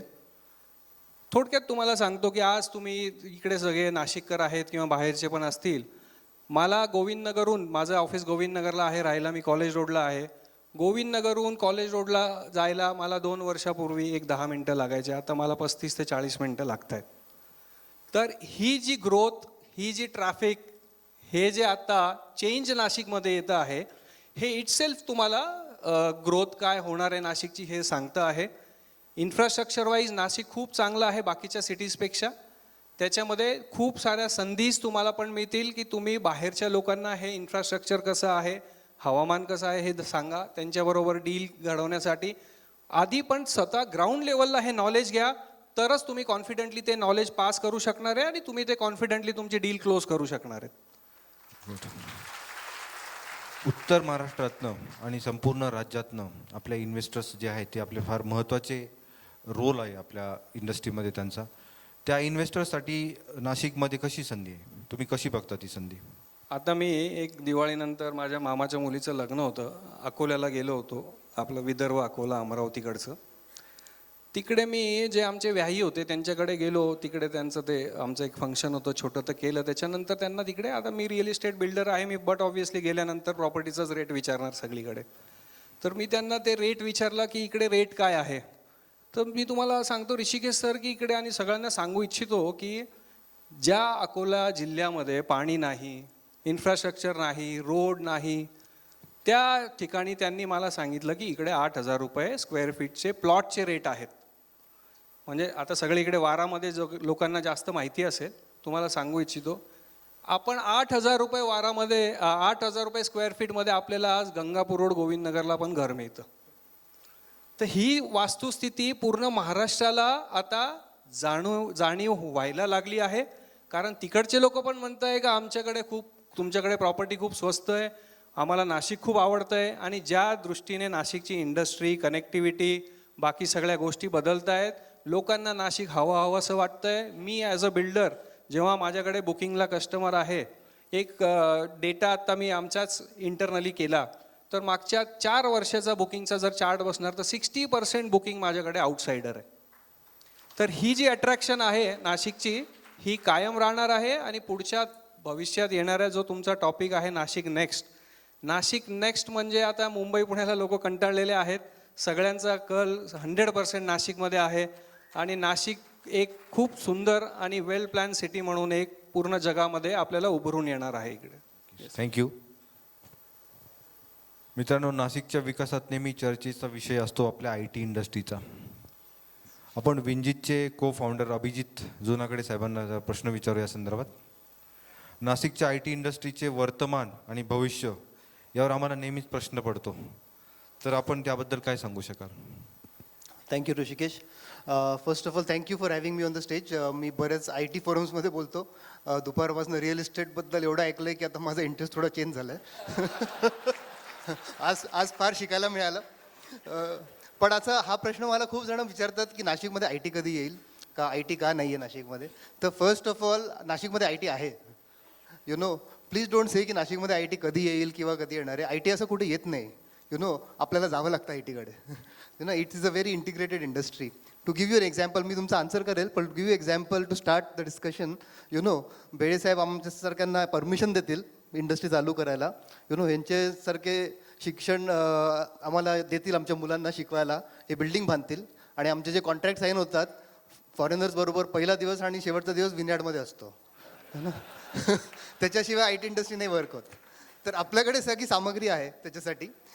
पण थोडंसं मागे जाण्यासाठी आम्ही विंचित चालू केली 21 वर्ष आधी, 21 years ago. जेव्हा आम्ही IT works not on real estate, it works on talent. First answer. Talent असेल ना तर मग real estate is just one of the factors. आणि ते इझिली मिळतं. IT industry page a lot of money for real estate. It is a very high spending industry that way. ते सगळ्यांना माहिती आहे, म्हणून सगळे म्हणतात की IT कधी येईल. पण टॅलेंट जेव्हा येतं तेव्हा IT इंडस्ट्री ऑटोमॅटिकली बिल्ड होते. तर जेव्हा आम्ही 21 वर्ष आधी टॅलेंट सोर्स करायचो भारतातनं सगळीकडनं, इवन पुणे, मुंबई, नाशिकच्या आजूबाजूनी, इवन डबल पगार जरी दिला, शेवटी आम्ही जेव्हा नाशिक म्हणायचो लोकेशन ऑफिससाठी, तर फोन ठेवून द्यायचे. आता म्हणजे आम्हाला खूप वर्ष लागले एवढे पॉईंटवर यायला. 21 years नंतर नाशिकमध्ये ओव्हर 200 IT कंपनीज आहेत currently. Just to set the context आणि अंडरस्टँड. 200च्या वर IT कंपनीज आहेत रजिस्टर्ड. नीता आमची असोसिएशन आहे, रजिस्टर्ड ओव्हर 50 आहेत. आणि 10,000 to 12,000 people work in the IT industry in Nashik. And these are very highly qualified, well paid people. And then आता work from होममुळे बरंच चेंज झालं, त्याच्यावरती मी पुढे बोलतो. पण ही करंट स्टेटस आहे. विंजितमध्येच अराउंड 1000+ लोक काम करतात. त्याच्यापैकी 600-700 नाशिकमध्येच आहेत. आणि ते पूर्ण भारतातले लोक आहेत, ते सगळे नाशिकमध्ये येऊन काम करतात. तर these are very high quality immigrants which live in Nashik now. And पुढे फ्युचर बघितलं तर द स्पीड ॲट विच जसं बिल्ड होतं ना, जसं जोशी सर पण म्हणाले AI इज द फ्युचर. दुपारी आपण ऐकलं data is the new oil. डेटाच्या शिवाय तुम्ही कोणी काहीच करू शकत नाही. तर आणि आता असं झालं आहे की every company is a technology company. फक्त IT इंडस्ट्रीज मोठे ऑफिसेस ओपन करतील असं नाही आहे. तर every industries become a technology industry now. आणि मला असं वाटतं की पुढच्या 5 ते 7 वर्षात नाशिकमध्ये 10,000-12,000 पर्यंत जी रीच झाली आता, that will go exponentially to at least 50,000. That is the scale which we are looking at. Good. Work from home हा पोस्ट कोविड एक कॉन्सेप्ट आला होता. तो ॲक्च्युली काय आहे आणि नाशिकला यात काय फायदा होऊ शकतो?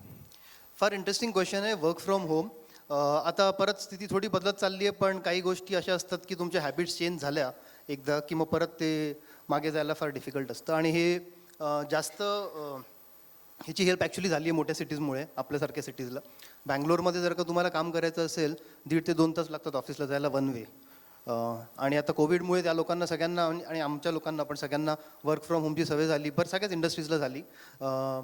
Covid was a very bad period सगळ्यांसाठी, पण स्पेसिफिकली IT इंडस्ट्रीसाठी it was a blessing in disguise. IT industry exponentially grow झाली पूर्ण भारतात. आता तसं म्हटलं तर ज्या लोकांना घरी बसून काम करायची सवय नव्हती त्यांना करावं लागलं, तर बराच ट्रान्झिशन होता. पण अपॉर्च्युनिटी खूप मिळाली. तर आता जर का बघितलं तर नाशिकसारख्या सिटीमध्ये आता आम्ही जसं हायर करतो सगळीकडनं, TCS म्हणा, Wipro, I cannot take names of companies, पण बरेच इंडियन मोठ्या कंपनीज, मल्टीनॅशनल कंपनीज आहेत. त्यांचे ॲटलिस्ट 3,000 लोक नाशिकमधनं काम करतात घरनं. आता they all look for coworking spaces. नाशिकच्या लिव्हेबल सिटी असल्यामुळे इथे राहतात. एक्झॅक्टली. जसं हा म्हणाला सचिन की आपल्याकडे त्यांनी शेती घेतली, लोकांनी छोटे घरं बांधले, चांगले घरं घेतले, त्यांचे सॅलरी लेवल्स चांगले आहेत. म्हणजे MNCमध्ये जे काम करतात, तुम्हाला एक एक्झाम्पल देण्यासाठी, मोठे मोठे अमेरिकन MNCs नाशिकमध्ये जर का तुम्हाला घरून बसून पण काम करायचं तरी 40 ते 50 लाख रुपये पगार देतात एक्सपिरियन्स लोकांना. आता तो आधीचा जो प्रश्न होता ना की मी पुण्यात जॉब करतो किंवा बँगलोरमध्ये जॉब करतो किंवा आता नाशिकमध्ये, तो डिफरन्स पूर्णपणे निघून गेला आहे. त्याच्यामुळे फॉर्मॅट पण बदलला आहे पूर्ण बिझनेसचा आणि इंडस्ट्रीचा. आधी मी कुठे नाशिकमध्ये बसो का येवल्यामध्ये बसो का मी बँगलोरमध्ये बसो, मला पगार तेवढाच मिळणार आहे आणि मला घरनंच काम करायचं आहे. त्याच्यामुळे फॉर्मॅट खूप चेंज झाला आहे. त्याच्यामुळे जे घरांचे नीड्स आहेत, ज्या टाईपचे घरं पाहिजे, ज्याच्यात होम ऑफिस पाहिजे, तुम्हाला सिक्युरिटी सिस्टम पाहिजे, कनेक्टिव्हिटी पाहिजे, ते सगळे फार इम्पॉर्टंट गोष्टी झाल्या आहेत. आणि फक्त आमच्या इंडस्ट्रीमध्ये नाही, इवन आता MIDCमध्ये आम्ही इतक्या इंडस्ट्रीजबरोबर काम करतो, नाशिकमध्ये, बॉम्बेमध्ये, बँक्सबरोबर, सगळीकडे असं झालं आहे. तर तो एक खूप मोठा चेंज झाला आहे आणि त्याच्यामुळे डिमांड कम्प्लिटली चेंज झालं आहे. आपण IT इंडस्ट्रीच्या माध्यमातून क्वालिटी इमिग्रेशन नाशिकमध्ये कसे आणू शकतो? क्वालिटी इमिग्रेशन म्हटलं तर पीपल, म्हणजे as I understand the question, it is people who can spend money in the city. तर त्याच्यासाठी मला असं वाटतं आपण राईट डायरेक्शनमध्ये आहोत. फर्स्ट ऑफ ऑल आपल्याकडे बरेच ब्रँड्स आले आहेत वगैरे. People need some avenue to spend. जे एस्पेशली IT इंडस्ट्रीमध्ये जे लोक काम करतात ना, त्यांचा एज ग्रुप असतो बिटवीन 25 to 30. 21व्या-22व्या वर्षी इंजिनियर होऊन ते येतात इंडस्ट्रीमध्ये. 8-10 वर्ष काम केलं की ते थोडे सेटल होतात, लग्न होतं, मुलं होतात, मग they look at a very good place to live. आणि हा खूप मोठा डिफरन्स झाला आहे आजकाल. आमच्याकडे आता एक्झाम्पल द्यायचं म्हटलं तर खूप जण जे आधी मुंबईला पुण्याला जॉब करायला जायचे, बँगलोरला जायचे, त्यांचे सगळ्यांचे इकडे चांगले घरं आहेत, आई वडील आहेत, दे आर हॅपी, त्यांना मुलं झालेत, they are very happy to come back आणि work in Nashik rather than stay in a city जिथे त्यांची क्वालिटी ऑफ लाईफ एकदम बेकार आहे. तर that is become a big difference. तर अशा गोष्टींना आम्ही युजली टार्गेट करतो. आणि I think that is a similar thing even real इस्टेटमध्ये. जर का if you work on that is a very good point to attract people to Nashik, quality immigration. Thank you sir. श्रोत्यांमधून मान्यवरांना काही प्रश्न विचारायचे असतील तर आपण विचारू शकता.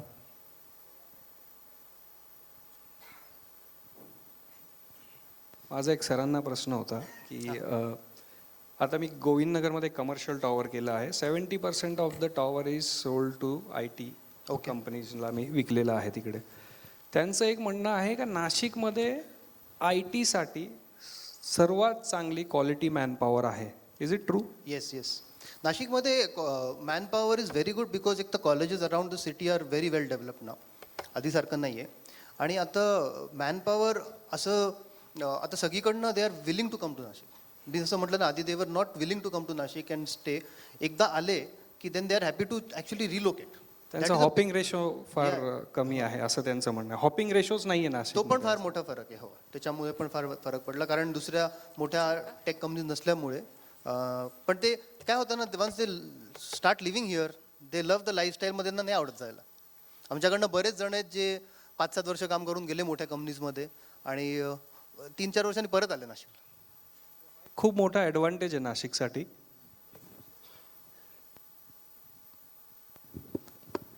सचिन जोशी किंवा जुनाकडे साहेब जे बोलले ना, की भविष्यातला जो एज्युकेशनचा पॅटर्न आहे तो चेंज होतोय. म्हणजे आता MEP जी नवीन एज्युकेशन पॉलिसी येते, टेक्निकल बेस, किंवा आता साबू पण सांगतात की आपल्याकडे मॅनपॉवर स्किल्ड आहे का.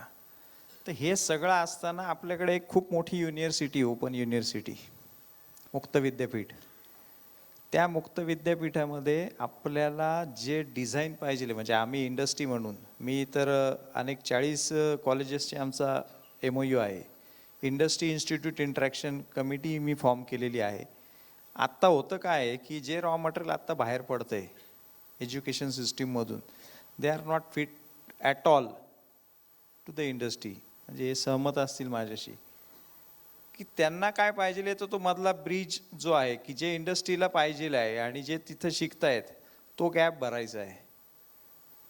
ते जे कोर्सेस आहेत ते कोर्सेस आपल्याला क्रॅश कोर्सेस किंवा ॲडिशनल काय जे काय म्हणजे महिन्याचे असतील. इंटरफेअर करतो.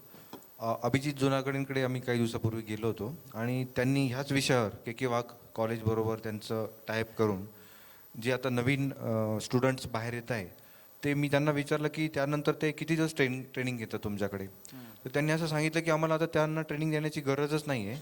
KK वाघच शेवटच्या 6 महिन्यामध्ये त्यांना असं ट्रेन करतं यांच्या सिलेबसप्रमाणे. म्हणजे कंपनीजच सिलेबस फॉर्म करतात. नाही तर तोच पॅटर्न आपण राबवतोय. आता मी म्हणजे माहितीसाठी सांगतो की मी महाराष्ट्र मुक्त विद्यापीठाचा अकॅडमिक काउन्सिलचा मेंबर पण आहे. तर तिथं जे तुम्ही जी सचिनजी जी सांगितलं ना, तर आपल्याकडे कोविडमध्ये खूप वेगळ्या वेगळ्या ऑपॉर्च्युनिटी आल्या. त्याच्यामध्ये एक शूटिंगची ऑपॉर्च्युनिटी झाली होती. सूरज मांढरे साहेब आपले जे तत्कालीन जिल्हाधिकारी होते, त्यांनी शूटिंग सगळ्या महाराष्ट्रात बंद होते, मुंबईला तर 100% बंद होत्या.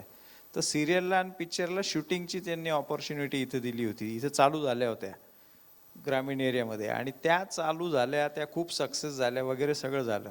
आता जेव्हा ते येतात ते लोक, तर आम्ही काही त्याच्यातल्या काही लोकांशी बोलले, काही आपल्याशी शहरातले पण काही खूप नामवंत कलाकार आहे, त्यांना लागणारा जो बॅकएंडचा जो टेक्निकल स्टाफ आहे, जे टेक्निकल मॅन पॉवर आहे, त्याची डिग्रीच नाही आहे कुठे, किंवा त्याचा कोर्सच नाही आहे कुठे. ते कुठे शिकायचं? तर ते फक्त एक्सपिरियन्समधून तयार होतात. असे कोर्सेस आपण आता तिथे डिझाईन करायचा, आणि तो प्रयत्न आपण करतोय. त्याचबरोबर मी एक अजून सांगेल की एज्युकेशनमध्ये जे रिव्हॉल्युशन्स येतात ना, त्याच्यामध्ये आता MIDCनी एक नवीन स्किल सेंटर्स, म्हणजे जे IT आहे आपल्याकडे आहेत, 17 IT आहेत, टेक्निकल इंजिनिअरिंग कॉलेजेस आहेत, त्याच्या व्यतिरिक्त जे ट्रेंड किंवा जे ट्रेड कुठेही नाही आहेत, ज्या आत्ताचं एक्झिस्टिंग ITIमध्ये किंवा इंजिनिअरिंग कॉलेजेसमध्ये, पॉलिटेक्निक कॉलेजेसमध्ये, असे trade which are need base of industry, ते ट्रेड चालू करण्याकरता स्किल सेंटर चालू करत आहे. आणि Nima is the nodal agency, निमाची त्यांनी त्याच्यासाठी नियुक्ती केलेली आहे. आणि आपण सगळ्या HRs असतील किंवा इंडस्ट्रीचे जे सिनियर्स आहेत, अशा लोकांकडून त्यांना कुठले ट्रेड पाहिजे ते आपण घेणार, आणि ते स्किल मॅन पॉवर करतोय. आणि आपल्याला नाशिक नेक्स्ट बघत असताना माझी विनंती आपल्याला सगळ्यांना राहील की जसं त्यांनी एज्युकेशनसाठी सांगितलं, IT आपल्याला आणायची आहे, पण IT बरोबर सचिनजींनी उल्लेख केलेले ते पब आपल्याला आणायचे नाही आहेत. आपल्या शहराची संस्कृती, आपल्या शहराची परंपरा किंवा जो एक वेगळा ओरा आहे, तो आपल्याला टिकवायचा आहे. तर तो टिकवत असताना ही आणायचं आहे. त्यांनी फिगर सांगितलं, माझ्याकडे जी फिगर होती ती 20,000 अँड मोर त्याच्यामध्ये एम्प्लॉयमेंट आहे. नक्कीच तो संधी तिकडं आहेत. एक फक्त सांगतो जाता जाता की डिफेन्स इनोव्हेशन हब, जे संपूर्ण भारतभरामध्ये 5 ठिकाणी केंद्र सरकारने दिलेले आहे, त्याच्यामधलं एक सेंटर नाशिकला मिळालेलं आहे, आणि ते निमाला मिळालेलं आहे. ते निमाने इनिशिएटिव्ह करून त्याचा नाशिक डिफेन्स इनोव्हेशन सेंटर या नावाने SPV सुद्धा आपण फॉर्म केलेली आहे. आणि इंडिजिनायझेशनमध्ये 2,20,000 कोटीच्या आत्ता HLला ऑर्डर्स आलेल्या आहेत.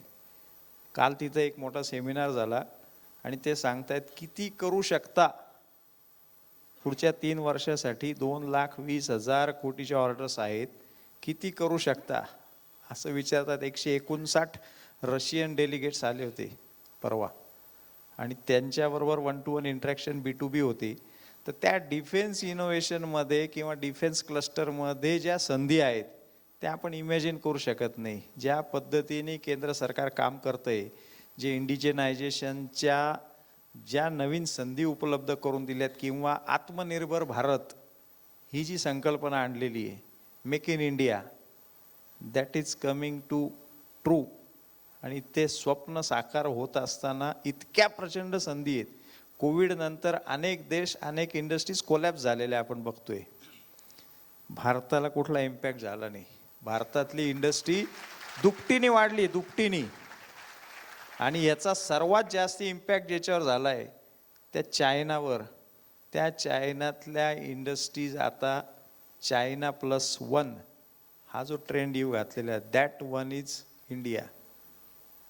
प्रत्येक फॉरेन युरोपियन कंपनी चायनाच्या बाहेर एक आपलं मॅन्युफॅक्चरिंग हब जे शोधतंय ते इंडियामध्ये शोधतंय. आणि त्यामुळे जपान असो, युरोपियन कंट्री असो, अनेक देश हे भारताकडे येऊ घातलेले आहेत. त्याच्यातले अनेक जण, परवाच्या दिवशी नाशिकमध्ये मेक्सिको आणि बेल्जियम इथल्या 2 इंडस्ट्रीची व्हिजिट झाली, ते बघून गेलेत. त्याचे पॅरामीटर्स असतात अनेक. त्या पॅरामीटरमध्ये हाही एक पॅरामीटर यांनी उल्लेख केलेला, what about night life, that is also one of the parameter MNCच्या बाबतीमध्ये आहे. तो ITच्या बाबतीतही आहे. त्यांना आम्ही दाखवतो, तो पब आहे आमच्याकडे दाखवण्यापुरता, तो पण दाखवतो. आमच्याकडे वाईन आहे ना, आमचे वाईनच सफिशियंट. वाईनही दाखवतो. पण ती नीड आहे, ती नीड आहे. म्हणजे जॉन डियर किंवा हिरो होंडा याच्या आपल्याकडून गेल्या, त्याच्यामध्ये काय असेल ते पॉलिटिकल जाऊ द्या, आपल्याकडे काकांची ताकदही नव्हती, त्या पण काही गोष्टी त्याच्या मागे आहेत. पण आता आपल्याकडे सगळं आहे.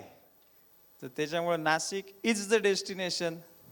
हे नाशिक नेक्स्ट जे आहे ना, त्याच्यामुळे शब्द दिला ना त्या दिवशी नाशिक नेक्स्ट. त्याच दिवशी मी आवड साहेबांना आणि कोटकरांना म्हटलं की एकदम प्रॉपर तुम्ही निवडलेलं आहे आणि हेच आहे, Nashik is the next destination. नक्कीच. मला वाटतं नाशिक नेक्स्ट काय आहे याचं आपल्याला आता उत्तर मिळालेलं आहे.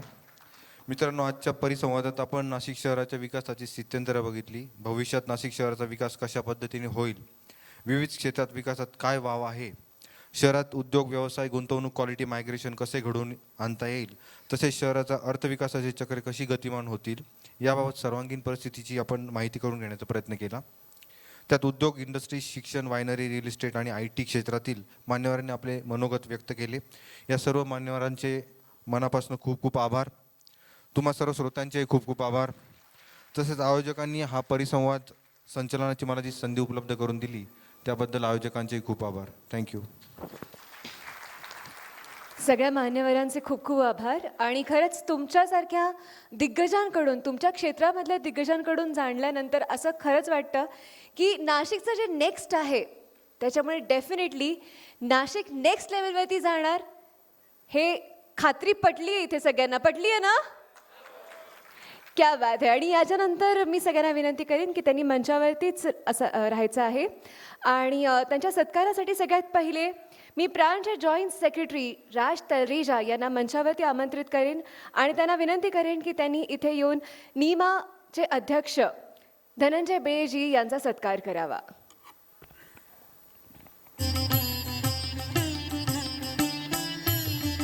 जोरदार टाळ्या.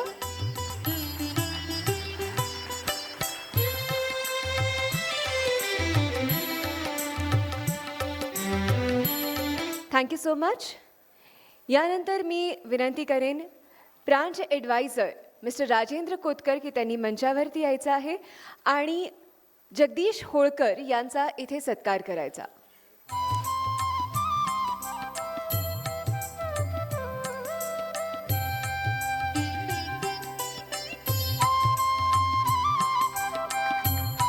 Thank you so much. यानंतर मंचावरती आमंत्रित करेन branch committee member mister Yogesh Nerkar आणि त्यांना विनंती करेन की त्यांनी मंचावरती येऊन मिस्टर मुकुंद साबू यांचा सत्कार करावा.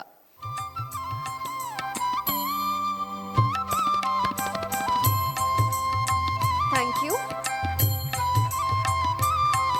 यानंतर मंचावर येत आहे प्रांच इन्व्हायटी मिस्टर गिरीश विजन आणि त्यांना विनंती करेन की त्यांनी इथे श्री सचिन जोशी यांचा सत्कार करावा.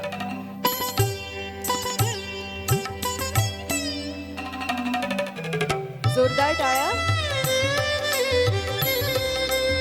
जितक्या टाळ्या वाजतील तितक्या आपल्या मुलांची फीस कमी करतील सचिनची.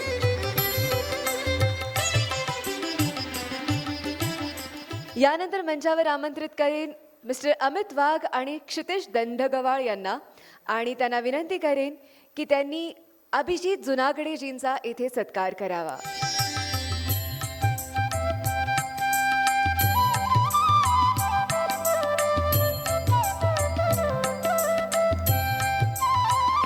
Thank you so much. आणि हा पूर्ण परिसंवाद यशस्वीपणे घडवून आणण्यासाठी मी मंचावर आमंत्रित करेन श्री श्रीरंग भदाणी यांना आणि त्यांना विनंती करेन ऋषिकेश कोतेजींचा इथे सत्कार करावा.